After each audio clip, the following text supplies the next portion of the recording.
Let's start back from the beginning. If you're just joining us right now, shortly after 11 o'clock in the morning, El Paso police tweeted out that there was an active shooter situation in the Cielo Vista Mall area, warning everyone to steer clear of that area.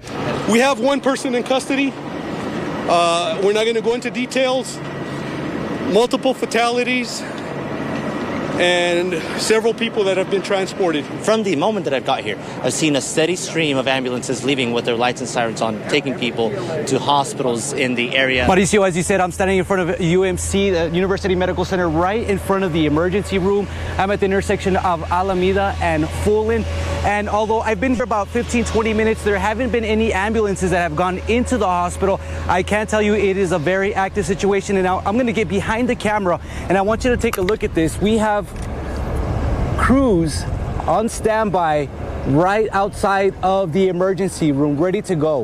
We want to show you this video of what it was like inside Cielo Vista Mall. A look at people running away with their hands up. If you haven't heard from a loved one, do not head to the mall. Head to 8101 Whitus. That's going to be the address of the school. That is the official reunification area. So it is a very fluid situation that we are dealing with, and we are trying to get as many updates as possible. And again, we are going to do our due diligence, not putting information out there as confirmed information until we know it is confirmed. According to the Associated Press, there are now 15 confirmed dead, at least. This is information from the Associated Press. So, you know, if you all are at home right now or anywhere where you're watching us, just stop for just a second and say a little prayer for all of these families, because we may be sharing this information right now, but all of these people, all of these families are going to bury their loved ones. The alleged gunman had a manifesto. He had a plan. He drove 600 miles, or I don't know if he drove, but he got here from 600 miles, Allen, Texas, with a plan to shoot Mexicans. How do you communicate to folks about such a hate crime? What do you say? So, you know, I don't have a mayoral tutorial for what we're going through. I've never gone through something like this. I doubt there are very many mayors who've ever gone through anything like this that were aware of it. Thank goodness our police department had gone through active shooter training. I feel heartbroken, sad. Do you have a connection to Walmart? Yes. Tell me. This is our store. This is the place where we shop. We live so close by. And my daughter, she shops here every Saturday. And just to think that she could have been there. And Eric, this is really heart-wrenching. I ran into several people today who were bringing flowers, and I asked them, do you know any of these people? And they said, no, but you know, they are our people. This is our blood that was shed on Saturday. So the least they can do is to drop by some flowers and some angels and these special crosses. And it says Psalm 34:18, the Lord is close to the brokenhearted and saves those who are crushed in spirit. And a thing that everybody has been telling me today is that we may be broken, we may be a fractured community right now, but we are going to come back stronger and more resilient. And there are a lot of people here who are in the hot sun, and they are crying, and they are just embracing this moment and showing the support to all of those who are in pain. Eric, back to you. And you're once again taking a live look from our ABC-7 mountain camera down towards the El Paso International Airport. You can just see off in the distance the top right corner of your screen. And now we're taking a live look from the ground level, as we do have Air Force One back in view after touching down a few minutes ago here on this Wednesday afternoon here in El Paso. There it is, Air Force One, taxiing and making its way towards Saul Sainz's location, where President Trump, joined by the First Lady, will eventually, in a few minutes here, deplane and begin his visit in the borderland in the wake of Saturday's mass shooting. A few words for El Paso, Mr. President. And we just heard Saul Sainz ask the president if he had a comment for El Paso, and he didn't say anything. He just waved. Mr. Mayor! Mr. Mayor! Let's listen in. Mr. Mayor! Mr. Mayor! Mr. Mayor! All right, we have an interview with Mayor DeMargo. We have an interview with Mayor DeMargo. Mr. Mayor is coming towards us. We're going to ask him, Mr. Mayor, thank you. What were some of the words that you shared with the president? He asked me how it was going. I told him it's one day at a time. The first funeral is this afternoon, or was already in Juarez, and I'm trying to get to the others. I'm not going with him to the hospital. We're going to meet with him over at the briefing, where the full briefing. So I'll spend more time with him. Your thoughts on the president coming to El Paso? Yeah. Your thoughts on the president coming to El Paso at this time? Well, he's the president. We heard from Congresswoman Veronica Escobar, also from Democratic presidential candidate and former Congressman Beto O'Rourke.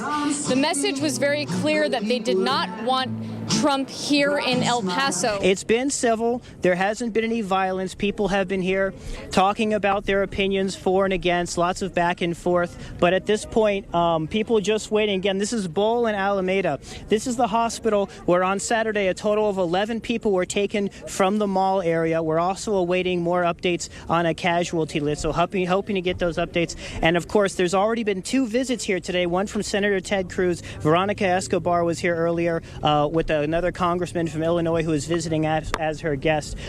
So they're just waiting right here. And I talked to supporters who said that they wanted to send a message that there were people here who actually did want the president to come and that welcome his visit. So again, both sides being very well represented. Yeah, and as we look into this room, Estella, you can see there's the Governor Greg Abbott, tons of law enforcement agents. Border Patrol is represented. ABC-7 is on the TV right now. This is live television, so we are trying to show it to you as it's happening.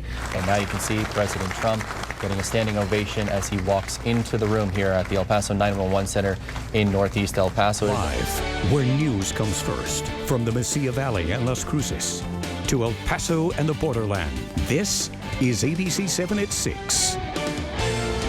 Good evening, and thank you for joining us for this special edition of ABC-7 at 6. I'm Eric Elkin. And I'm Estela Casas. Glad you're with us tonight. We are live here at Southwest University Park, where the city is hosting a massive memorial for the 22 victims tragically killed August 3rd at the Cielo Vista Walmart. And we've been bringing you complete coverage live here from Southwest University Park since ABC-7 at 4. We will carry the full memorial service as well, beginning at 7 o'clock. Now, this horrific tragedy unfolded in the heart of East El Paso, 11 days after the mass casualty shooting. The heartbreak from the horror just as intense on the east side. Half a mile from the shooting, hundreds of residents watched tonight's event at Ponder Park. Kate?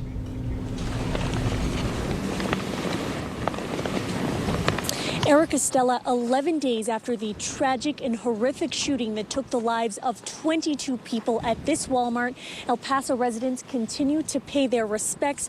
But before the dust and the rain today at Ponder Park, all of East El Paso was able to mourn as one. I was in disbelief. The emotions come back. The anger and grief from El Paso's tragedy has only intensified on the east side. Increased security ensured the safety of tonight's event at Ponder Park, half a mile from where a shooter murdered 22 people in cold blood. When there's a loss, there's trauma. When there's a loss like this, it is even greater because people can't understand it. My mom did not deserve to die this way. Nobody does. But perhaps no one in the park had the emotional and difficult week of Edie Hallberg. There's no more mom. No more mom. A shooter killed her 86-year-old mother, Angelina Inglesby, during the Walmart massacre. Did somebody help her? Was she assisted? Did she just drop down? 11 days after Inglesby's death, her daughter walked in her mother's shoes.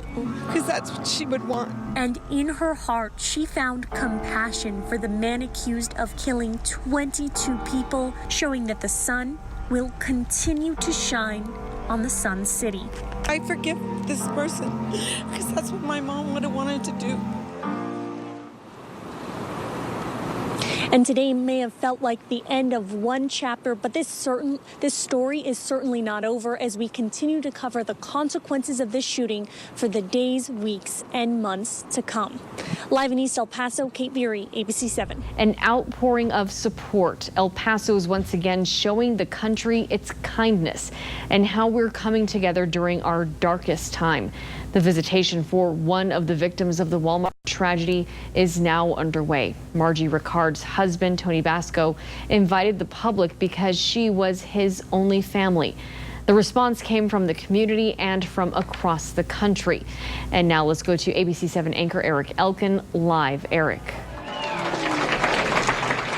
Stephanie, I can tell you there's not a dry eye in the room right now. Everyone just chanting, Viva Margie, Viva El Paso. Tony Basco is just over my shoulder at this very moment right now, greeting as many people as he can. He actually, before he even got in here, there was a line of people waiting to get in to La Paz Faith here, about a block and a half long, and he was going one by one down the line, thanking them, people telling him, you are our family, we are all family together.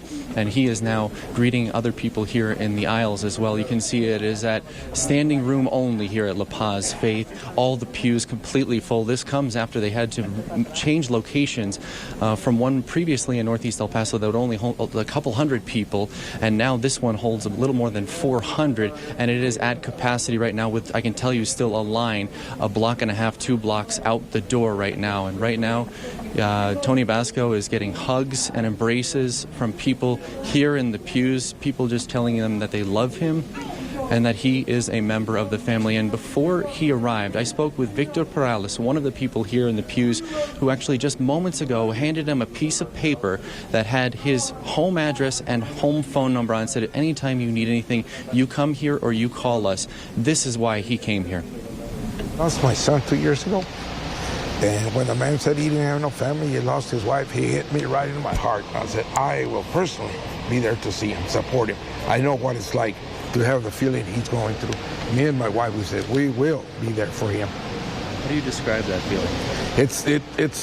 It's very painful, but then it's good because you know your son or his wife is in a good place, they're resting, they're comfortable, and you're here to support them. And again, Tony Basco making his way down the pews. He actually just a moment ago met Victor Perales, who you just heard there, and they handed him that sheet of paper with the message on him, telling him that he is a member of the family. Victor Perales then saying out loud, God bless you, and everyone here in the church in unison said, God bless you. I can tell you earlier, just a few moments ago, we can show you some video of what it looked like outside La Paz Faith. Again, that line, a block and a half, 2 blocks long, and Tony Basco went one by one, hugging, embracing, trying to hold back the tears and saying thank you to everyone who has showed up. Remember, this is someone who said just a couple of weeks ago, just a week and a half ago, that he was worried no one would be here for Margie Ricard's funeral, and now this is what he is seeing. Let's see if we can listen in for just one moment as one woman just gave a passionate speech to Tony Basco. It is a little difficult to hear over all the clicks of the camera, but there you hear it. They said, Mr. Basco, you're loved. And that is the overarching message here tonight, is that of togetherness, of the community, and of love.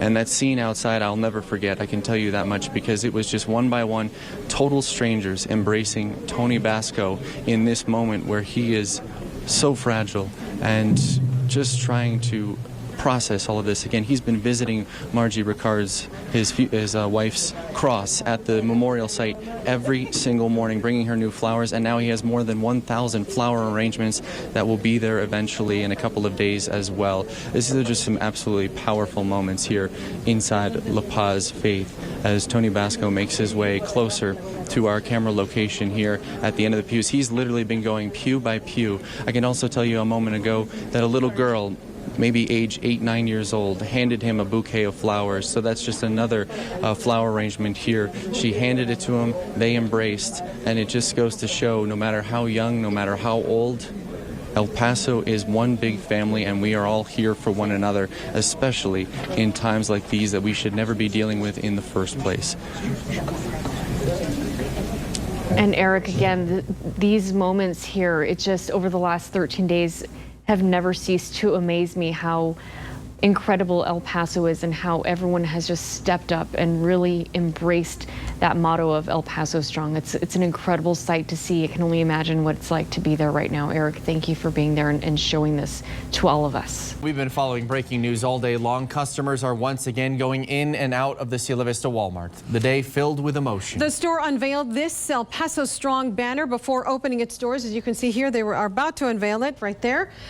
Tears were flowing from customers and employees, as many relieved, and they relived that fateful day. 22 died and 26 were injured by a lone gunman. ABC-7 Seoul Signs has been there all day and captured all the tearful moments stirred by opening day at the site of the Borderlands' worst nightmare in Seoul. There were cheers when the doors opened, but you say those cheers triggered another emotion.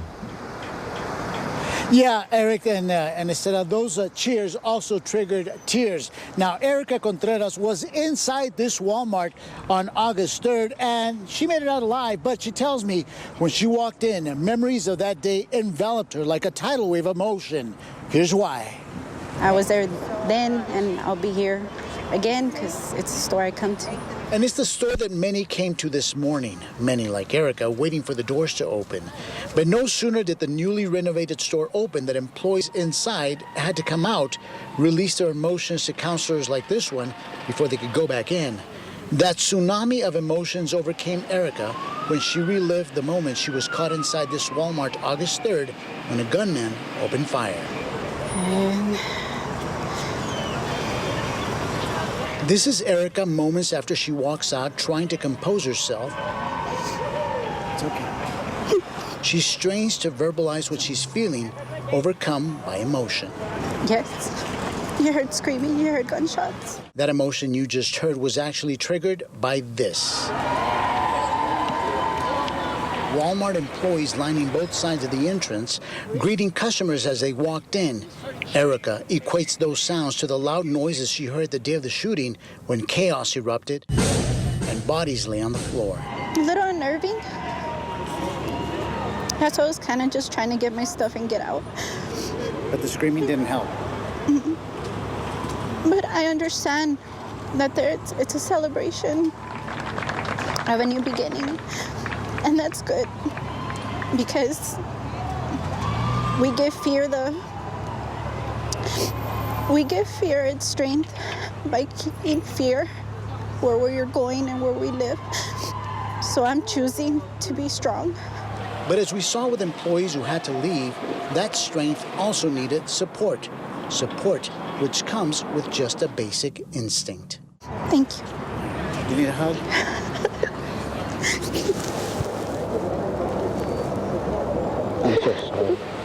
I'm so sorry.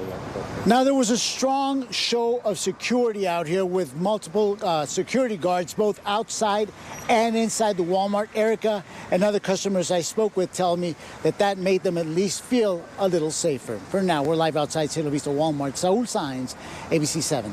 1 hour and 17 minutes. That's how long it took for El Paso County to issue an official emergency alert on one of the most catastrophic days in El Paso's history.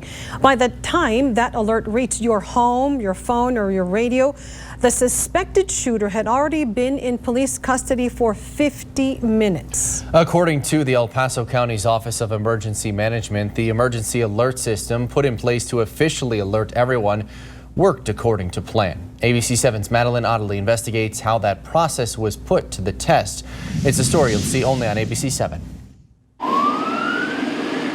No matter how you were affected, you probably remember where you were on August 3rd. I remember our phones going off with alerts from the police. The morning an active shooter entered the Cielo Vista Walmart and took 22 lives. It was just crazy to hear that people that are not even here in El Paso had to notify me. News of the shooting spread like wildfire, flooding in from endless sources, social media, and the news. We saw all the videos on Facebook and everything. Word of mouth. We got a very frantic phone call from my sister. And this, the countywide emergency alert. You're seeing screenshots of what that looked like here. This is the room that during an emergency, multiple agencies throughout the county will gather. It's also the room where they'll decide to send you an emergency alert to your phone, television, or radio. On August 3rd, it reached all three, interrupting TV and radio signals. The system is designed to work through every communication medium that pretty much exist. Jorge Rodriguez is the assistant fire chief and the emergency management coordinator for El Paso's Office of Emergency Management. He says during the Walmart shooting, their system worked as expected. We've done a lot of active shooter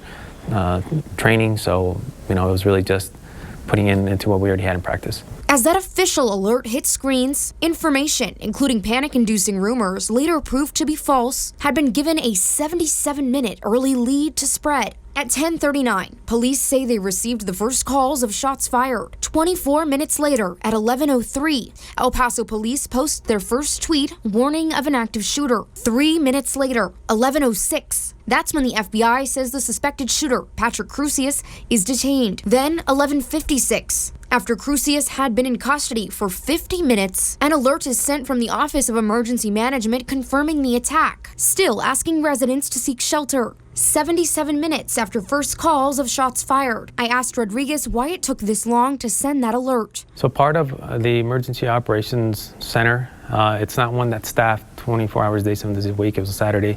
So we were able to staff the Emergency Operations Center within that hour. So that's right around the time that we were able to fully staff, get into the system, and put that message out. Rodriguez says mass notifications need to be accurate, and the volume of misinformation during the shooting required vetting. He says it's not like a social media post that can be corrected. Still in the days of instant communication, the department relied on social media to get the initial message out. Some of that social media communications that were being put out by the police department, they had the best information because they were on scene. El Paso police had tweeted 5 times before noon, asking the public to stay away. The concern is that social media may not reach everyone, especially vulnerable groups. And for some in an emergency,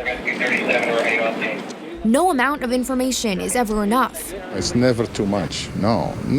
When you have somebody close by and it's part of your family. A desperate need to be informed, making timely, legitimate content during times of emergency that much more urgent. Madeline Otterly, ABC-7. Young girls should not have to run for their lives, ever. The EP Fusion soccer team experienced unimaginable pain on August 3rd as a gunman opened fire on their fundraiser outside the Cielo Vista Walmart. ABC-7's Mauricio Casillas and photojournalist Jesus Rodriguez show us how the girls just finished their season against all odds.